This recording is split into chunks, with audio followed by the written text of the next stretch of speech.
பிரியமானவர்களே, இயேசு கிறிஸ்துவின் நாமத்தில் உங்களுக்கு என் அன்பின் வாழ்த்துக்கள்.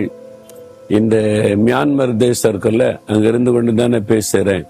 இந்த மியான்மர் தேசத்துக்கு ஒரு சிறப்பு உண்டு. நிறைய இயற்கை வளம் நிறைந்த ஒரு தேசம்.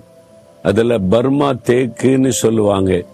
எங்க ஊர் பக்கம்லாம் நிறைய பர்மா தேக்கு மரம் நிறைய கப்பல்ல வந்து இறங்கும். தூத்துக்குடி போர்ட்ல வந்து இறங்கும். நிறைய அந்த மர வியாபாரம் செய்யறவங்க அங்க பெரிய பெரிய கடை வச்சிருப்பாங்க. இது என்னன்னு கேட்டா பர்மா தேக்கும்பாங்க. ஒரு காலத்துல இங்கிருந்து பெரிய பெரிய தேக்கு மரங்கள் கொண்டு வரப்படும். அது ரொம்ப பிரபலமானது. இங்க பாருங்களேன், தேக்கு மரம், ஒரு மரத்துல அழகான ஒரு இதை செஞ்சு வச்சிருக்கிறாங்க. பார்க்க நல்லா இருக்குது. ஏன்னா இது நல்ல அப்படி ஒரு நிறைய மரங்கள், நல்ல செழிப்பாய் காடுகள் வளர்கிற ஒரு இடம் இது. ஆனா அதை பாதுகாக்கணும். இயற்கை இப்போ வந்து இந்த தேக்கு மரத்தெல்லாம் முன்னால மாதிரி வெட்டி கொண்டு வர முடியாது. எல்லாம் ரெஸ்ட்ரிக்ட் பண்ணிட்டாங்க நாட்டை பாதுகாக்க. நாமும் கூட இயற்கையை பாதுகாக்கணும். வீட்டுல ஒரு மரம் வச்சு வளர்த்தீங்கன்னா அது ஒரு பெரிய ஆசீர்வாதம். அது ஆண்டவர் நமக்கு தந்திருக்கிற ஆசீர்வாதம் தானே. அதனால ஒரு பழ மரத்தை நட்டு அதை வளர்த்து உங்க வீட்டுக்கு முன்ன சின்ன இடம் இருந்தாலே போதும். ஒவ்வொருவரும் ஒரு மரத்தை வளர்த்தோம்னா அது நமக்கு ஒரு பெரிய ஆசீர்வாதம். சீதோஷண நிலையை ஒழுங்குபடுத்தி கொடுக்கும். நிறைய ஆக்சிஜன் நமக்கு கிடைக்கும். அப்ப தேசத்துக்கே ஒரு நன்மை தரக்கூடியது. அதனால எந்த மரத்தை அனாவசியமா வெட்டிடக்கூடாது, சேதப்படுத்தக்கூடாது. அதை பாதுகாக்கிறதுல நம்ம கவனம் செலுத்தணும். சரியா? சரி, இப்ப ஆண்டவர் எனக்கு என்ன சொல்லுகிறார் அப்படின்னு நீங்க கேக்குறீங்களா? 1 சாமுவேல் 30 அதிகாரத்துல 8வது வசனத்துல ஆண்டவர் வாக்கு கொடுக்கிறார். நீ சகலத்தையும் திருப்பிக் கொள்ளுவாய். அதாவது நீ இழந்து போனதை திரும்ப பெற்றுக் கொள்ளுவாய் அப்படின்னு ஆண்டவர் சொல்றார். தாவீது என்கிற தேவ மனிதர் தான். அவருடைய அவங்க தன் மனைவி பிள்ளைகளோடு சொத்துகளோடு ஒரு ஊர்ல வசித்து வருகிறார். அவங்களும் அவங்க கூட யுத்த வீரர்கள்லாம் இல்லாத சமயத்துல அமலேக்கேர் என்ற சத்துருக்கள் வந்து அந்த ஊரையே கொள்ளையடிச்சிட்டு போயிட்டாங்க. தாவீதனுடைய மனைவிமார், பிள்ளைகள், சொத்துக்கள் எல்லாத்தையும், ஆடு மாடு ஒட்டகங்கள் எல்லாத்தையும் கொண்டு போயிட்டாங்க. ஒண்ணுமே இல்லை. திரும்பி வந்து பார்த்தா யாருமே இல்லை, எந்த பொருளுமே இல்லை. எல்லாமே திருடு போய்விட்டது, கொள்ளையடிச்சிட்டு போயிட்டாங்க.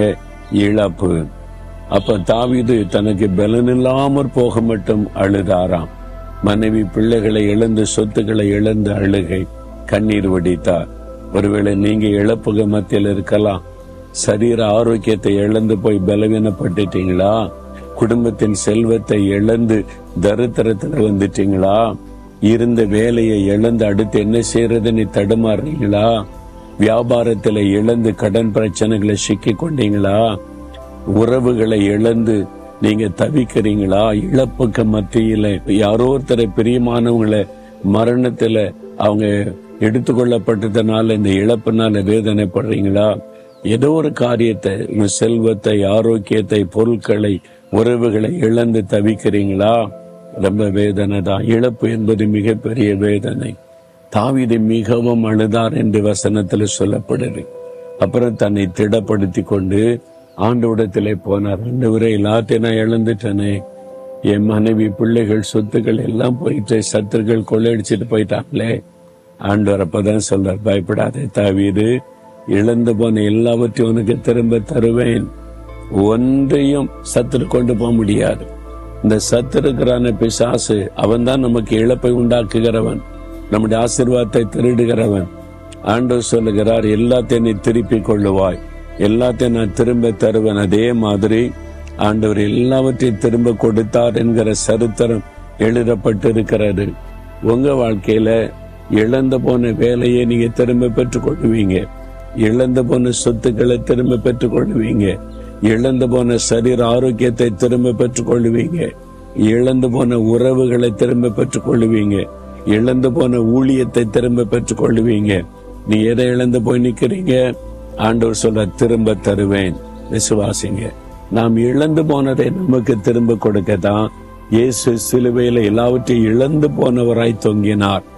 பாருங்க, அவர் எல்லாத்தையும் இழந்துட்டார். வஸ்திரத்தை இழந்து, ரத்தத்தை சிந்தி ரத்தத்தை இழந்து, சரீர பலனை இழந்து, அவருடைய சீஷர்களை இழந்து, எல்லாத்தையும் இழந்து தனியாய் சிலுவையில தொங்கினார். இழந்து போன நிலைமையில் இருக்கிற நமக்கு நாம் இழந்து போனதை திரும்ப கொடுக்க அவர் தன்னை சிலுவையில் ஒப்பு கொடுத்தார். உங்களை நேசிக்கிறார். நீங்க இழந்து போனதை திரும்ப தருவார். விசுவாசிங்க. இன்றைக்கே அதை ஆரம்பிக்கும். இன்றைக்கு அதற்கான சூழ்நிலைகள் மாறும். இன்றைக்கு ஆண்டவர் அற்புதம் செய்ய ஆரம்பிப்பார். விசுவாசிக்கிறீங்களா? அப்ப சொல்லுங்க, ஆண்டவரே, நான் இழந்து போனதை திரும்ப தருவேன்னு நீங்க வாக்கு கொடுத்திருக்கிறீங்க. நான் அதை விசுவாசிக்கிறேன். நான் இழந்து போன எல்லாவற்றையும் எனக்கு திரும்ப தருவீர். அதுக்குத்தான் நீங்க சிலுவைக்கு போனீர். நான் விசுவாசிக்கிறேன். அந்த அற்புதத்தை எதிர்பார்க்கிறேன். எல்லாவற்றையும் திரும்ப பெற்றுக்கொள்ளுவேன். இன்றைக்கு அதுக்கான அடையாளத்தை நான் காண்பேன். எனக்கு அற்புதம் செய்கிற இயேசுவுக்கு ஸ்தோத்திரம். இயேசுவின் நாமத்தில் ஆமேன்.